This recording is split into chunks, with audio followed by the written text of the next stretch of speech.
आप क्रिटिसिज्म नहीं झेल पाते वो कहते हैं, इसीलिए ये सारी दिक्कत है। आप कोई इंस्टीट्यूशन आपने बाकी नहीं रखा, इलेक्शन कमीशन से लेकर जुडिशरी तक की वो बात करते हैं। एजेंसियां आपकी सारे विरोधियों के ऊपर आप लोगों ने उनको वार करने के लिए छोड़ा हुआ है। कोई आपको क्रिटिसाइज कर दे, जैसे बीबीसी ने एक डॉक्यूमेंट्री बनाई थी, बीबीसी के ऊपर रेड करा दो। देखिए सौरभ जी, पहली बात तो है आप लोग एक जिम्मेदार न्यूज़ चैनल है और इस चैनल के डिबेट को भी मैं बहुत पसंद करता हूं, क्योंकि यहाँ चिल्लाना नहीं होता है। आप याद करिए, दशकों से आप लोगों ने डिबेट किया है और शोर मचाया इस विषय को लेकर के, आपने ही नहीं सभी चैनलों ने, कि ये नेता आखिर कब तक भ्रष्टाचार करते रहेंगे, इन पे एक्शन क्यों नहीं होता है, ये इतने एंटाइटल्ड क्यों है कि ये कुछ भी कर लेंगे और इन पे एक्शन नहीं होगा। ये सीबीआई पिंजरे की तोता है, ये ईडी इनकी बात मानती है, कुछ नहीं करती है नेताओं का। और आप लोगों ने जॉब फॉर लैंड स्कैम इत्यादि इत्यादि न जाने कितने स्कैम्स आप लोगों ने दिखाए। आज इस देश में इन स्कैम्स के बदले में अकाउंटेबिलिटी, आपने अगर जनता का पैसा खाया है, मारा है, भ्रष्टाचार किया है, तो इन्वेस्टिगेशन होगा, एक फेयर हियरिंग आपको मिलेगी, कोर्ट तक विषय जाएगा और आपको जवाब देना पड़ेगा, आपको छोड़ा नहीं जाएगा। यही फर्क है। उस समय आप ब्लेटेंटली, आप आंख बंद करके करप्शन करते थे और आपको लगता था तंत्र आपके साथ है। मोदी जी ने डे 1 में कहा, ना खाऊंगा ना खाने दूंगा, छोड़ा नहीं जाएगा। और इसमें हमें डिफेंसिव होने की कोई आवश्यकता नहीं है, बैकफुट पे आना ही नहीं है। इस पे बिल्कुल जनता को बोलना है, तुम्हारा पैसा खा रहा था, तुम्हारा पैसा निकाल के तुमको देना है। ठीक है, तो लालू यादव पे रेड होगी, आप डिफेंसिव नहीं होंगे। तेजस्वी यादव से पूछताछ होगी, डिफेंसिव नहीं होंगे। मनीष सिसोदिया, सत्येंद्र जैन जेल जाएंगे, डिफेंसिव होने की कोई जरूरत नहीं है। फिर अडानी पे जांच क्यों नहीं होगी? किसने कहा?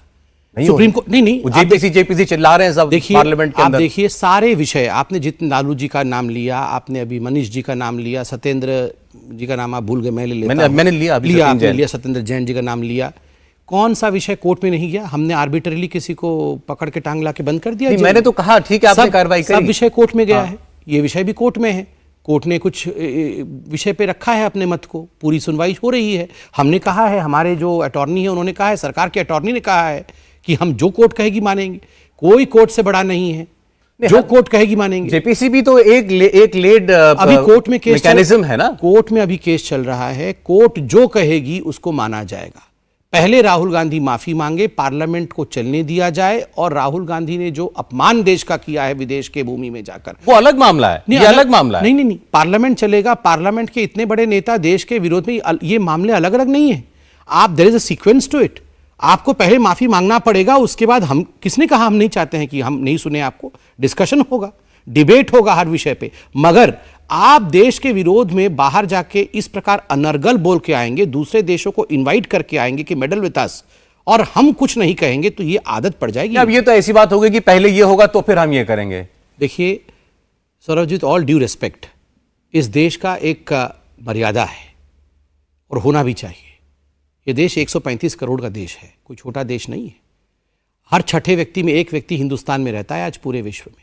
अगर उस देश के विषय में, विदेश की भूमि में एक यहाँ का नेता, एक सांसद जाके इस प्रकार की भाषा का प्रयोग करेगा, तो स्वाभाविक रूप से जब सदन बैठेगा तो पहला कर्तव्य सदन का है कि सदन इस पे क्लैरिटी उस सांसद से ले, और उसके बाद सदन बाकी विषयों पे डिबेट करे। क्योंकि इंडियन डेमोक्रेसी इज ओवर, इसको खत्म हो गया लोकतंत्र हिंदुस्तान से। अब हिंदुस्तान एक लोकतांत्रिक देश नहीं है।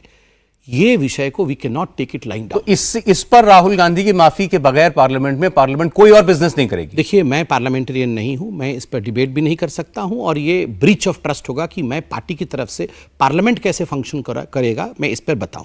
मैंने आपको एक ब्रॉड आउटले, एक जनरल पब्लिक के रूप में दिया, जो पार्टी की सोच है उसके रूप में दिया। नहीं तो फिर चलिए, मैं फिर वैसे ही पूछ रहा हूं, पार्लियामेंटेरियन तो हम दोनों ही नहीं है, तो फिर जेपीसी से क्यों ये पार्टी को इतनी दिक्कत है? कोई दिक्कत नहीं है, किसी चीज से कोई दिक्कत नहीं है। कोर्ट में केस चल रहा है, कोर्ट उसमें संज्ञान ले चुकी है, कोर्ट जो आदेश देगी। अब कोर्ट से बड़ा तो कोई नहीं। कांग्रेस ये कह रही है, प्रधानमंत्री बोले, राहुल गांधी बोले 40 मिनट 42 मिनट, वो अडानी पर बोले, जेपीसी की मांग पर बोले, प्रधानमंत्री ने एक शब्द नहीं बोला अडानी के ऊपर। प्रधानमंत्री बोले तो ये बोले कि भाई आज नेहरू गांधी के वंशज जो हैं वो नेहरू जी का सरनेम क्यों नहीं लगाते, और उसके ऊपर प्रधानमंत्री को के खिलाफ प्रिविलेज मोशन दिया है कांग्रेस पार्टी ने कि इन्होंने सोनिया गांधी और राहुल गांधी का अपमान किया है। ये बात बिल्कुल नहीं।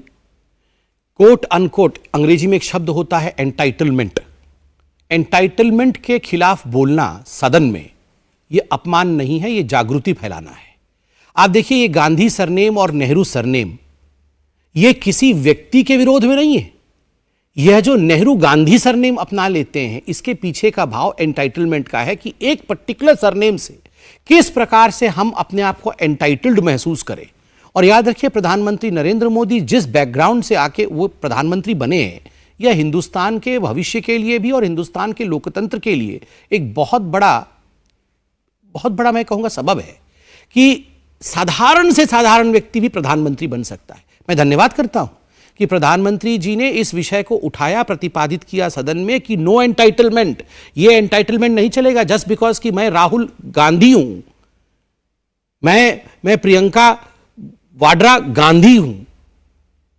ये क्यों अटैच कर रहे हैं? नहीं, उनको फिर ये याद दिलाया, और वो जो मोशन जो दिया है, प्रिविलेज मोशन, उसमें भी लिखा हुआ है ये नोटिस में कि भाई हमारे यहाँ भारत में सभ्यता ये है कि माता जी की तरफ का नाम नहीं, पिताजी की तरफ का सरनेम लगाया जाता है। तो नेहरू क्यों लगाएंगे? राहुल नेहरू क्यों होगा? प्रियंका नेहरू क्यों होगा? देखिए, इस प्रियंका जी वाड्रा लगाती है ना। देखिए, इस तरफ से अगर जाएंगे कि कौन माता जी का लगा रहा लिखा है उसमें। नहीं, वो उन्होंने लिखा होगा, तो आप बताइए उस हिसाब से इंदिरा गांधी कैसे हो गई, ये तो मुझे समझ में नहीं आया। फिर वो तो फिर फिरोज गांधी, इंदिरा गांधी, ये कहानी बहुत बड़ी हो जाएगी। आप भी जानते हैं, मैं भी जानता हूं, हिंदुस्तान जानता है।